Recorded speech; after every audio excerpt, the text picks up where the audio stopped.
கர்த்தருடைய பரிசுத்த நாமத்திற்கு மகிமை உண்டாவதாக. இன்றைக்கான அனுதின ஆவிக்குரிய ஆகாரம். சங்கீதங்களின் புத்தகமானது ஜபம் மற்றும் பாடல்களின் தொகுப்பை விட அதிகமாக நமக்கு கற்பிக்குது.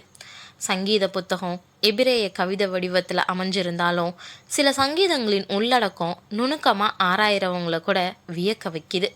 105வது சங்கீதம் அப்படியேப்பட்ட ஒரு சங்கீதம்.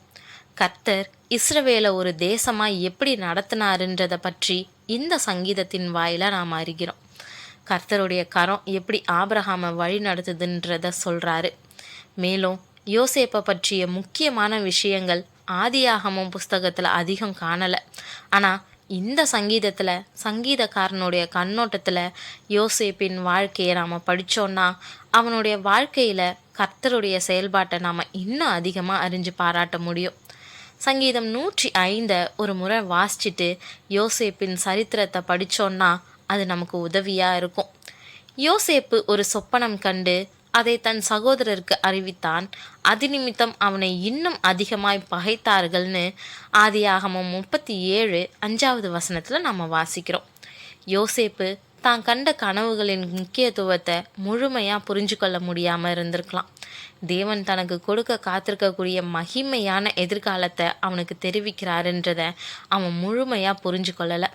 அவன் உற்சாகத்திலையும் அப்பாவித்தனத்திலையும் தன்னுடைய சகோதரர்களோட அவன் கண்ட ஒரு சிறப்பு கனவை பகிர்ந்து கொள்கிறான். அவன் அவர்களை நோக்கி, நான் கண்ட சொப்பனத்தை கேளுங்கள். நாம் வயலில் அறுத்த அரிகளை கட்டி கொண்டிருந்தோம். அப்பொழுது என்னுடைய அரிக்கட்டு நிமிர்ந்திருந்தது. உங்கள் அரிக்கட்டுகள் என் அரிக்கட்டை சுற்றி வணங்கி நின்றது என்றான். அப்பொழுது அவன் சகோதரர் அவனை பார்த்து, நீ எங்கள் மேல் துரைத்தனம் பண்ணுவாயோ, நீ எங்களை ஆளப்போகிறாயோ என்று சொல்லி அவனை அவன் சொப்பனங்களின் நிமித்தமும் அவன் வார்த்தைகளின் நிமித்தமும் இன்னும் அதிகமாய் பகைத்தார்கள்னு 6-8 வரை உள்ள வசனங்களில் நம்ம வாசிக்கிறோம். தான் எதை பார்த்தானோ அதை அவங்கக்கிட்ட அப்படியே சொல்கிறான். அதோட அவன் எந்த அர்த்தத்தையும் கூட்டவும் இல்லை, குறைக்கவும் இல்லை.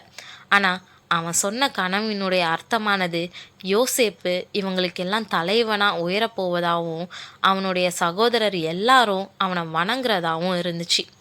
குடும்ப தலைவருக்கு முன்பாக யாரும் எப்பொழுதும் விழுந்து வணங்கக்கூடிய வழக்கம் அவங்களுக்கு இல்லை. அவங்க தந்தையான யாக்கோபையும் அவங்க வணங்கினதே இல்லையே. இவங்க யாருக்கும் எப்பொழுதும் அடிபணிஞ்சதா சரித்திரமே இல்லை. ஆமாம், சீகேம் பட்டணத்தையே எதிர்த்து அழிச்சவங்களாச்சே. அப்படி இருக்கும்போது இவங்க யாரையாவது வணங்குறதுன்றது அவங்களுடைய குணத்துக்கு பொருந்தாத ஒன்றாவே இருக்கும். அவன் சொன்ன கனவின் நிமித்தம் அவங்க சகோதரர்களுக்கு அவன் மேலே கோபம் அதிகமாச்சு. யாக்கோபுக்கு பிடிச்ச மகன்றதுனால அவங்க ஏற்கனவே அவனை வெறுத்தாங்க. யோசேப்பு அவங்கள ஆழுவான் இல்லை இவங்க அவனை வணங்குவாங்கன்ற எண்ணம் அவங்களுக்கு ஏற்றுக்கொள்ள முடியாததாக இருந்துச்சு. அவன் எப்படி அவங்கள ஆட்சி செய்ய முடியுன்ற கேள்வி அவங்கள தொலைச்செடுத்துச்சு. அவன் வேறொரு சொப்பனம் கண்டு தன் சகோதரரை நோக்கி, நான் இன்னும் ஒரு சொப்பனத்தை கண்டேன். சூரியனும் சந்திரனும் 11 நட்சத்திரங்களும் என்னை வணங்கினது என்றான்.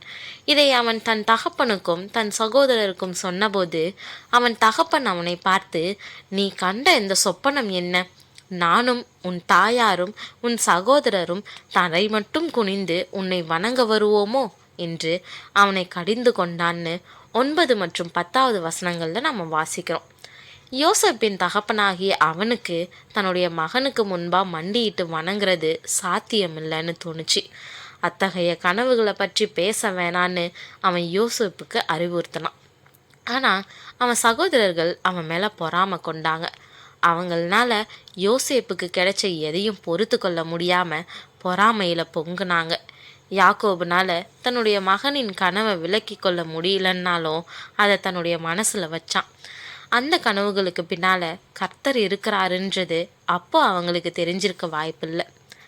பிரியமானவர்களே, சகோதரன்னாலே சக உதிரன்னு பொருள்படும். இரத்த சொந்தங்கள் எப்பொழுதும் நமக்கு சாதகமாகவே இல்லை நம்மளை பாராட்டுறவங்களா இருப்பாங்கன்னு நம்ம எதிர்பார்க்கக்கூடாது. நம்மளுடைய துயரத்தில் நமக்கு ஆதரவாக இல்லை நம்ம கஷ்டப்படும் போது நமக்கு உதவி செய்கிறவங்களா இருக்கிறதையே நம்ம அதிகம் விரும்புகிறோம். மற்ற எல்லாரையும் விட இரத்த உறவுகளை தான் நம்ம அதிகம் நேசிப்போம், அவங்களுக்கு அதிக முக்கியத்துவம் கொடுப்போம். ஆனால் அதே உறவுகளுக்கு மத்தியில் ஒருத்தர் வசதியாக இல்லை மேன்மையாக இருக்கிறாங்கன்னா அங்கே தான் பிரச்சனை வெடிக்குது. நமக்கு முகம் அறியாத ஒருத்தர் பெரிய இடத்துல இருந்தாலும் இல்லை வசதியாக இருந்தாலும் நமக்கு அது ஒரு பொருட்டே இல்லை. ஆனால் நம்மளுடைய உறவுகளில் யாராவது கீழான நிலையிலிருந்து உயர்ந்தாங்கன்னா அதை நம்மளால் பொறுத்து கொள்ளவே முடியாது. தேவன் ஒருத்தரை உயர்த்தும் போதோ இல்லை ஒரு காரியத்தில் சிறப்பானவங்களாக இருக்கும்போதோ நம்மளுடைய மனசு அதை ஏற்றுக்கொள்ளலைன்னா நம்ம எப்படி தேவனுடைய பிள்ளைகளாக இருக்க முடியும்? யோசேப்பு கண்ட கனவை சொன்னது அவனுடைய குற்றம் இல்லை. ஆனால் அதை எடுத்துக்கிட்ட சகோதரர்கள் பொறாமையினால் நிறைஞ்சாங்க. நம்மக்கிட்ட இருக்கக்கூடிய பொறாமை இல்லை பெருமை மற்றவங்களை கீழானவங்களாக மாற்றாது. ஆனால் அது நம்மளுடைய வாழ்க்கையில் நம்மளை எப்பொழுதும் மேலானவங்களாக மாற்றாது. நியாயம் இல்லாமல் மற்றவங்க மேலே கோபப்படுறதும் பொறாமப்படுறதும் நம்மளை எந்த வழியிலையும் தேவனுக்கு பிரியமானவங்களாக்காதுன்றத இன்னைக்கு நிதானிப்போம். தேவன் தாமே கிருபையும் தயையும் செய்வாராக. ஆமீன்.